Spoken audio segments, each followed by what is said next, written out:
You're going to know they played the Texans. What are you saying? What's the vibe around the offensive line? Man, the vibe's been great, man. And, kind of what Tyler said, man, is like the vibe has changed. I felt it coming in, the guys coming in here. With those guys, I came in and see all of those guys working out. I'm usually the type of guy who comes in and try to, set the tone in the weight room and the locker room and stuff like that. When I came in, it was a point of like, you guys have been here all off season. Through January, February, they're working. And I'm like, wow, guys really, care about getting better here. Guys stick around, guys stay together, they work out together. And so they really care about each other in the locker room. So I'm like, oh my God, this is amazing. Not so much for me to come in on that aspect, showing, those guys how to work because they've been working, Yes. So that was really cool to walk into, especially in the offensive line room, where guys there, they're really, they really put their craft, the craft and their development, at the forefront of their minds. So, as a veteran and seeing that, some of the younger guys, on the team, it's awesome because, that's going to trickle down to, obviously OTA that we've been through and then to training camp. So guys are focused, man. Guys are grinding and, they really care about what we got going on right now. The mentality we got going on. We want to be able to run the ball and, move people off the ball and open up running lanes and obviously, protect CJ. So, yes. Guys are super excited, man. And obviously, working with Coach Pop and all those guys, it's been really great so far.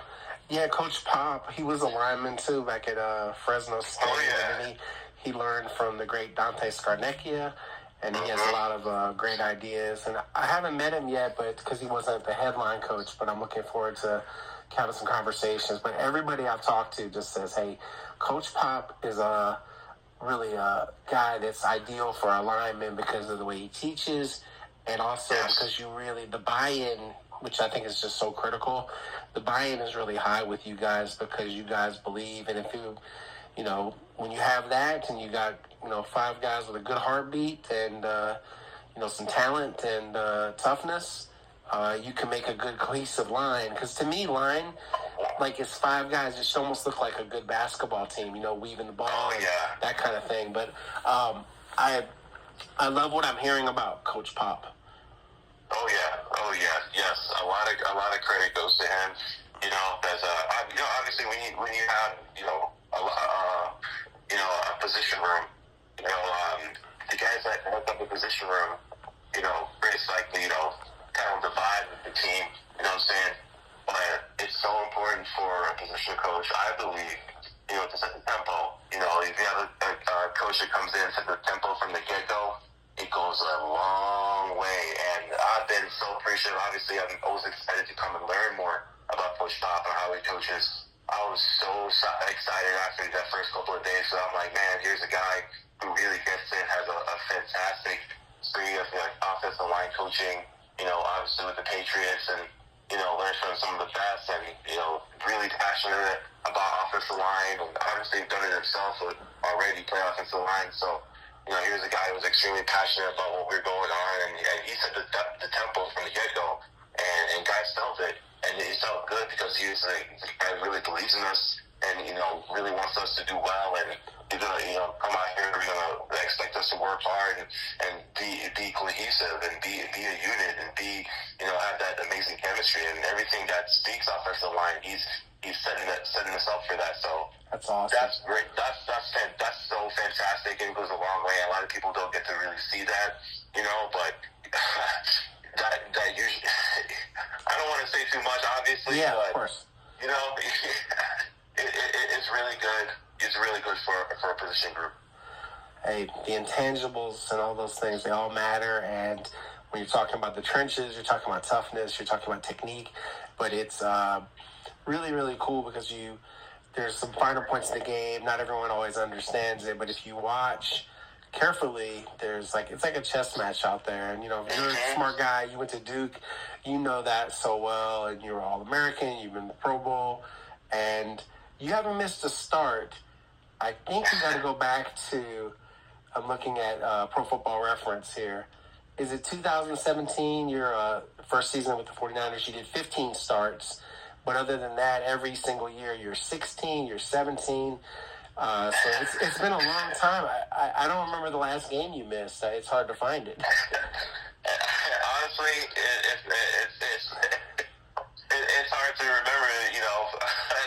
It's hard to remember too, but sometimes I have to sit down with my wife and talk to her about it. She's the kind of the numbers lady, and she was just like, you know, you keep going on your little streak. And she called it my little streak, and you know, soon forget about, you know, when you started the streak. I'm like, what do you mean? She's like, yeah, you haven't missed a game. You haven't missed a start since like week two, 2017. I think that's when you were 25. I'm looking at this. So you were 25. You're 33 now. So this was 8 years ago. So, but that, you know, I don't know if you remember him. Do you ever heard of a baseball player named Cal Ripken Jr.? Cal Ripken Jr. Cal Ripken Jr. was a Baltimore Oriole, played with a guy named Eddie Murray. This was he was like a 6'4" infielder, very, very good player, but they called him the Iron Man because he broke the baseball streak for consecutive. But when you think about what it takes in the trenches, you know, obviously a lot of things happen down there. There's a lot of bodies, the scrums, if we're using rugby terminology, it's rough in there. And but credit to you, man, and durability. I would say probably a little bit of, obviously, your training and your preparation, and probably a little bit of luck. Nobody rolled on you. But it's incredible. I think it's a testament to your desire that you want to be out there and answer the bell every week, which is cool. 100%, man. I want to be there for my team. You know, I want to be one of the guys out there that the team, the offense, defense, special teams are relying on. You know, I've always been a team guy, you know, in my mind, you know, since college. And since I've been, you know, playing this game at a high level. And it's just something that really matters to me. Sure. You know, it's something I think about daily, you know, how I train in the offseason especially. Because that's what I'm thinking about. I'm thinking about week in and week out. You know, I want to, you know, show my team that I want to be one of their guys they can count on at the end of the day. Yep. So it means a lot to me. It really does. And, you know, like I said, a ton of preparation, a lot of work on my end, but also a good amount of luck as well because, you know, as you know, you play football long enough, anything can happen, you know, and you got to stay prayed up, man. And I thank God every day I get an opportunity to go out there and represent my team on a Sunday or whenever we play because, you know, a lot of people don't see the work that, you know, us as athletes that we put to get out there on Sunday. And it's truly a blessing just to be able to go out there and represent your team. Playing for D'Amico Ryans, who was a Pro Bowl linebacker, so he played for the bad guys. He was a defensive guy. But playing for someone like him, the background he has with the 49ers that you have, how much was that part of your decision in coming here and say, hey, you know what, that's a guy I would like to play for? I mean, 100%. I mean, it made the decision for me and my family so much easier because the relationship that we've established with the Niners, you know, and him knowing me personally as a player, you know, seeing everything that I've been through as a player with the Niners and, you know, having that experience with me and you know, that accountability that he know I'll bring, you know, as a player, you know, I try to be the same player every year, you know, it kind of shows, you know, like what I've been doing, you know, since I was with the Niners. I want to be someone they can depend on. I want to, you know, continue to be there every week. You know, that's kind of like something I want to show my team. And, you know, him, you know, knowing me on a more personal level, more intimate level as a player, you know, I think it made it a no-brainer for me and my family, you know, just having that relationship and you know, from the get-go, knowing that, okay, I have that, I can just show up and start working, which is perfect. I don't put a lot of stock in, like, when they try to do the blocking grades and stuff like that, because I'm like, they don't know the assignment and all these things. And most of us don't know, like, well, what was he supposed to do on the play? But they, I think they just go off projections. So Laramie Tunsil was traded. Laramie's a great guy, great player. They made a business decision. They did that. They got a lot back in return for him because he's, you know, one of the best to ever play left tackle. So the line is in, you know, it's changed. There's a lot of change. We have Titus Howard back. We have Blake Fisher back. Some of the guys like Jared Patterson, Juice Scruggs are back. But it's a lot of, change. So Pro Football Focus, they ranked you guys 32nd. There's, I guess, do you guys use any of this stuff as motivational fuel? And the question I get the most from the fans, they worry about the line. And that's that doesn't mean that they don't think, oh, well, they'll be good or, we got to wait and see. I think most people are like, hey, let's see it, because most people are like actions, not words. That's how I am. I'm like, well, let's just wait. Let's see how the guys do, Let's reserve, predicting. I have no idea. I think it'll be a good offensive line because I know what Coach Popovich is. I know there's some really good football players here. I know they drafted a really good young lineman in Ursery, so I'm more like, oh, yeah, glass half full. So let's see. But, obviously, performance tells everything. The film never lies, as they say. Do you guys use any of this stuff, or do you guys really just block it all out and say, you know what, I am not listening to what someone that doesn't even know our assignments is going to say? And that's not putting them down. I think they're just trying to do their job and obviously get interest in the sport and all that. Everybody has opinions. That's part of the NFL. But how do you what's your perspective? I mean, I get it. You got to put something out there. Just based on the team performance last year. Mm-hmm. But it's a new year. It's a new year. Everybody has to go through what they have to go through in training camp. Everybody has to go through during the season. To show what kind of team they have.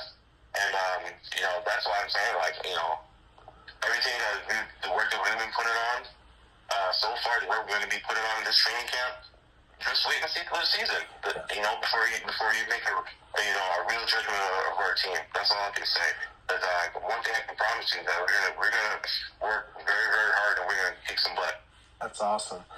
You have a track background. Did that help you a lot with football? He was a high school rival, and then I covered him, Jonathan Ogden, who's a Hall of Famer. So he was a shot put discus guy in the Washington, D.C. area at a school called St. Albans.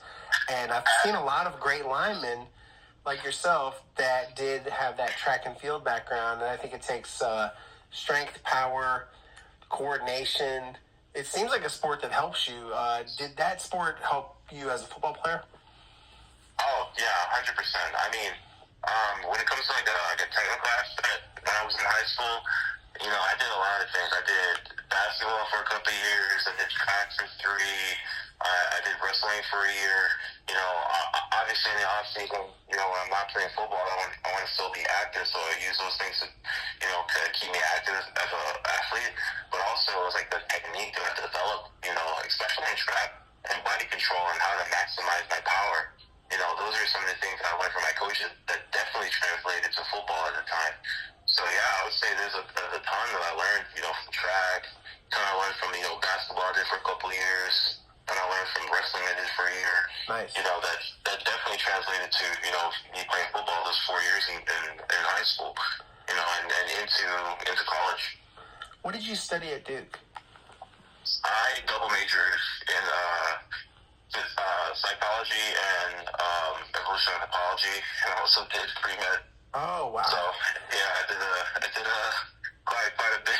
It's a great school. Yeah, everyone talks about the academics. Yeah, it's a fantastic school, and we love our experience. Me and my wife my freshman year there in college. But man, it was hard. I'm not gonna deny it was hard, but that's something I was truly passionate in, and doing the medicine track, and I just told myself whatever I needed to do, I'm going to do it. And it wasn't easy at times, but, I toughed through it. I got good grades and graduated, got both my degrees.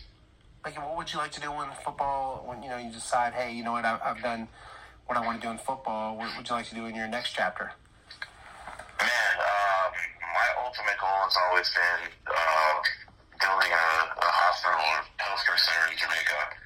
Wow, that's great. That's kind of been, what's been driving me to, do what I do for so long, honestly, because, the platform that I have, playing football, it's just going to help me down the road. All the relationships I've built and everything, is it's going to help me down the road. So that's kind of like my ultimate goal. You know, something I definitely, you know, want to do in my next chapter in life. Maybe. But for now, I'm out here. I'm you know, chasing greatness. You know, representing my team, man, and sure. you know, I'm trying to win. I'm trying to win, man. Yeah, this is a defending two-time division champion with a lot of aspirations. They hope to take the next step and, you know, make a really long, deep playoff run and get to the Super Bowl and win the Super Bowl. Otherwise, like D'Amico says, you know, why are you doing this if you're not all in every year? Exactly. Yeah. That's what I believe. Yep, you got to try to win. We're on the same page with that. That's exactly what I expected as well. Maybe that hospital one day, maybe in Savannah, Lamar, where it all started. Hey, yeah, that's where it all started, man. That would be fantastic. I'm looking at a picture of it right now. That's the parish capital. Really? Yep. Yeah, I'm seeing the courthouse and Great George Street and Manning's High School. Yep. Manning's High School. You know, I grew up right behind the Manning's High School. Wow. Yeah, I was just there. I brought my kids there for the first time this summer. You know, my daughter, she's 5, and my son's 2.5. I brought them, you know, right there, took a couple pictures in the same cul-de-sac that I grew up in. So right behind Manning's High School. All comes full circle. This is where Dad's from. Yep. That's awesome. Well, man, welcome to town. Really important, man.